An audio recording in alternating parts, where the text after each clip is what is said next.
गोंदिया में शिवसेना उद्धव ठाकरे गुट के नगर अध्यक्ष एवं पूर्व नगर सेवक लोकेश यादव को 2 दिन पहले गोली मार दी गई थी। इस मामले में स्थानीय क्राइम ब्रांच की टीम ने 4 संदिग्धों को हिरासत में लिया है। इनमें से 2 नागपुर और 2 गोंदिया के हैं। इस मामले में कुछ और आरोपी शामिल है और उनकी गिरफ्तारी के लिए पुलिस छापेमारी कर रही है। हिरासत में लिए गए चारों से गहरी पूछताछ की जा रही है। गोलीबारी में पूर्व नगर सेवक लोकेश यादव को कमर के दाहिने हिस्से में गोली लगी और उन्हें नागपुर के न्यूरॉन अस्पताल में भर्ती कराया गया और उनकी सफल सर्जरी की गई। अब उनकी हालत खतरे से बाहर है। इस घटना से शहर में सनसनी फैल गई और गुरुवार को माहौल में थोड़ा तनाव रहा। आज जी घटना आहे तर त्या घटनेबाबत हा नक्की कशातला प्रकार आहे याची तपास यंत्रणा जी आहे ती माहिती घेण्याच्या शोधात आहे।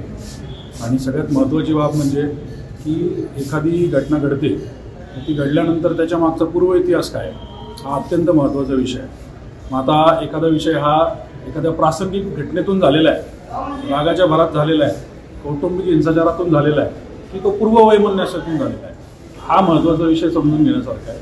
त्याच्यामुळे आजची सुद्धा जी घटना आहे तर याच्यामध्ये आपल्याला तपासांतीच या गोष्टी निष्पन्न होणार आहेत आणि त्यानुसार त्याच्यावरती कारवाई केली जाणार आहे। त्याच्यानुसारच त्याच्यावरती जी काही आवश्यक प्रतिबंधात्मक कारवाई असेल किंवा पोलिसांच्या बाजूने ज्या काही पुढच्या सबळ योजना ज्या असतील त्याच्यानंतरच त्याचं नियोजन केलं जाईल।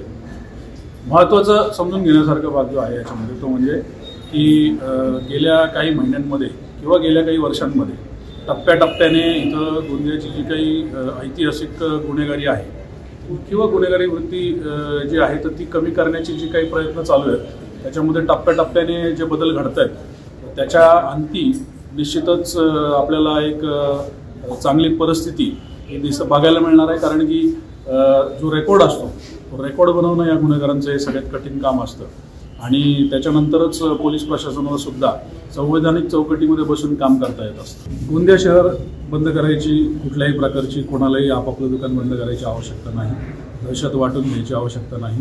प्रत्येकजण आपापलं काम करतोय, पोलीस प्रशासन आपलं काम करतंय। जी काही घटना घडली आहे मी जसं म्हटलं की ती घटना कशातून घडली आहे हे समजून घेणं जास्त गरजेचं आहे।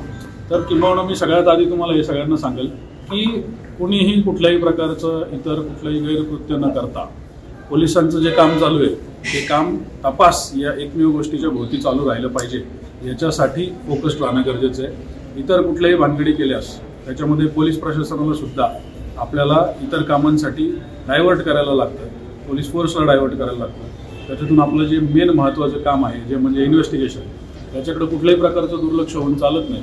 त्याच्यामुळे सगळ्यांना ही माहिती आहे आणि सूचना आहे की सूचना देण्यात येते कुणीही कुठल्याही प्रकारचे अफवा पसरू नये। सदर पेशंट जो आहे तो सध्याच्या माहितीप्रमाणे अत्यंत स्टेबल आहे सध्याच्या माहितीप्रमाणे आणि लवकरच तिथं गेल्यानंतर तिथं ज्या ठिकाणी ऑपरेट केलं जाणार आहे तिथून सुद्धा आपल्याला ती माहिती मिळेल की त्याच्यामध्ये पुढं काय परिस्थिती निर्माण होते। त्याच्यामुळे कुणी कुठल्याही अफवांच्या बळी न पडता आपापलं काम करावं, आपापलं कर्तव्य पार पाडावं।